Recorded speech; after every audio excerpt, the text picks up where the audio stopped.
Hello everybody, it's TannerFishies here, back again with a new Ninjago video here on the channel. In today's video we're going to be discussing Ninjago Core once again, otherwise known as the Ninjago Evo sets, or the upcoming January 2022 release for the Ninjago series. This new wave has got me thinking about it for a lot of reasons. For one, these things are very close to being released to the public. We are inching closer and closer to that January 1st date. For two, these new sets have a lot of controversy behind them, and I've already discussed that controversy in previous videos. And three, the more I think about these new sets, the more I consider this to be a huge experiment for LEGO, and in turn a huge risk for not only LEGO, but also for the Ninjago brand. I would like to showcase a couple of key risks for this new line of Ninjago sets, highlight some behind the scenes consideration from LEGO themselves, and ultimately conclude, at least according to my opinion, whether or not Ninjago is worth risking for this new LEGO experiment. I've mentioned the controversy surrounding Ninjago Core towards the start of today's video, and part of the reason why there's so much controversy surrounding these new sets is because both Ninjago designers and LEGO themselves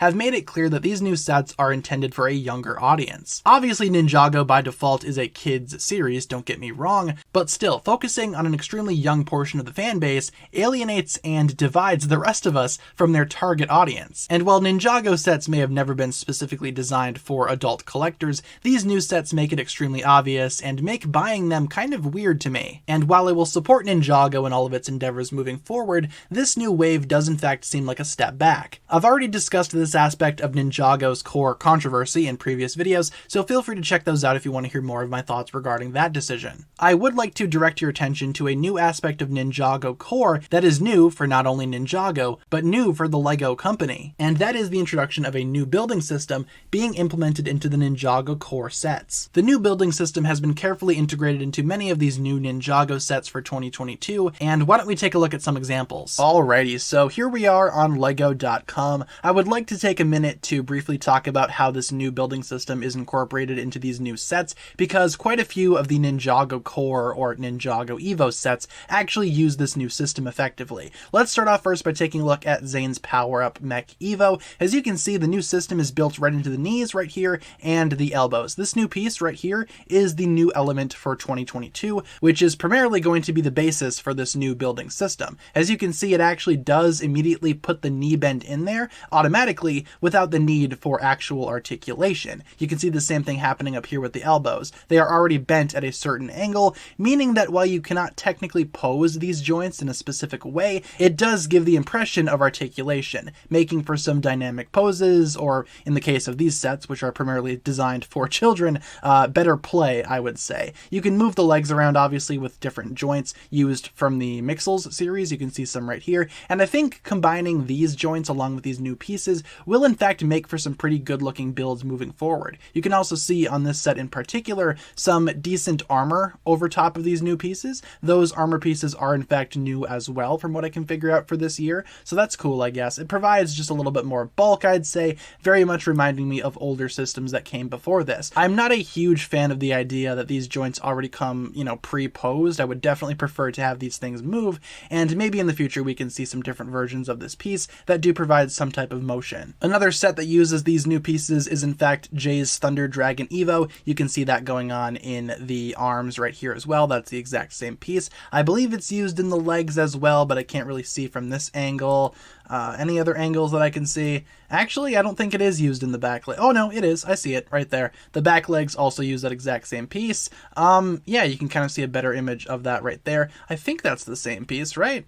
I imagine so. Maybe it's a different piece, or maybe I am just mistaken. Either way, Jay's Thunder Dragon does indeed use these pieces as well, to some degree of effectiveness. I mean, I think Zane's Power Up Mech Evo does the job a little better, but Jay's still uses it nonetheless. Kai's Fire Dragon Evo also uses the exact same parts right here, obviously with orange instead of the blue, and as you can see, it does have golden armor as well, used in the exact same way, making that knee bend or that elbow bend in the case of this dragon here, without without, actually having legitimate articulation. The Ninja Dojo Temple also uses it for this small Kai mech, and as you can see, this construction is very similar to Zane's Power Up Mech Evo, obviously done in different colors, but you can see this happening on both the knees and the elbows. It's also worth noting that this armor piece is also available in the red color, so that's kind of cool, I guess. And that's always good, to have these pieces in different colors. You want to encourage fans to, experiment with these pieces, build their own things, and I think having more colors just, again, encourages that level of creativity. At the end of the day, this new system to me seems very similar to that of CCBS, otherwise known as the Character and Creature Building System. This LEGO system was very different to that of the brick-built system that we are also used to at this point, and it was primarily designed by LEGO to be used in several themes to create large buildable action figures, until its eventual burnout and inevitable cancellation at some point, I believe in 2018? Not exactly sure when CCBS officially died. Aside from Hero Factory, CCBS was used in several other themes, again to create large action figure builds. These themes include Shima, which used it occasionally, Bionicle, which used it very heavily during its 2015-2016 revival, even LEGO Star Wars had buildable action figures that used CCBS as a basis, and a couple of other themes tried their best, but ultimately proved to be unsuccessful. CCBS was a very solid system in my opinion, with several techniques and freedom that older LEGO systems for large action figures simply did not allow. I remember creating several mocks and custom creations back in the day using various parts that I collected from Hero Factory sets, as I was a very big fan of that series when it was around. However, despite how cool CCBS might have been in my opinion, LEGO did not see it that way. LEGO deemed it to be a failure for several reasons, especially in regard to competition. LEGO is not an action figure company, and as such, when LEGO tries to create action figures, it has an insane amount of competition from other toy companies that are known for making action figures, and that have already established themselves in the toy industry. Eventually, LEGO's action figures just kind of died out in favor of making more brick-built and more LEGO builds and models. The new system that LEGO is introducing is called SCCBS, or the System Character and Creature Building System. This new action figure-based system combines various techniques from other LEGO systems to create something that can be designed for large action figures while also retaining that LEGO identity. Let's take a look at some notes from an official LEGO designer to understand this point even more. A designer at LEGO that goes by the name of Tooth Dominoes over on Twitter actually put together this really nice chart showcasing some of these new elements and how they compare to existing CCBS pieces, as well as ball and socket joints designed for the Mixels series. As you can see, the CCBS title no longer exists. Instead, it's called SCCBS, which stands for System, Character, and Creature Building System. It's essentially the same thing, but more in tune with LEGO's system. As you can see, there are several spots on these joints where you can add bricks and pieces on top of it. It's more in line with traditional LEGO, as opposed to these original CCBS parts, which are very much their own thing entirely. It's a nice way to combine these two aspects, and they're a lot beefier and a lot better than these things are,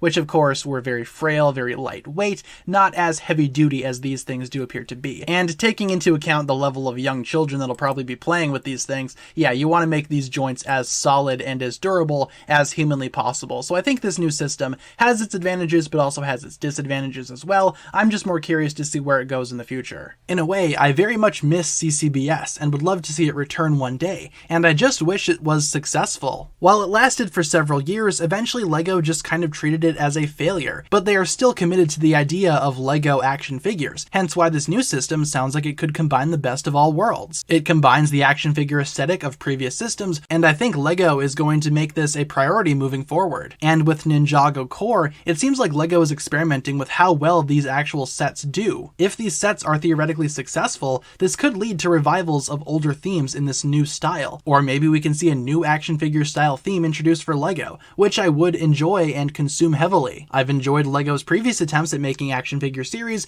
and while they may not have been successful, I personally enjoyed them a lot. And at the risk of alienating older members of the Ninjago community, I think LEGO experimenting with this new line of Ninjago sets is going to be worthwhile at the end of the day. Is it risky? Oh, most definitely. But will it be worth it? I mean, I personally think so, but I guess we'll just have to wait and see. So with that being said, you guys, that'll pretty much wrap it up for my thoughts here today. Thank you so much for watching. Leave a comment down below talking about what you think this new building system is going to be all about, and how do you see this new system progressing into the future, if at all. Leave all your thoughts down below, and hopefully you enjoyed today's video. That'll pretty much much wrap it up for my thoughts here today. Thank you so much for watching once again, you guys. If you enjoyed, feel free to like, comment, subscribe, do all that fun stuff, and check out the links down below in the description from other forms of social media. Thank you all so much for checking out this new video once again. My name is TannerFishies, and with that I bid you farewell.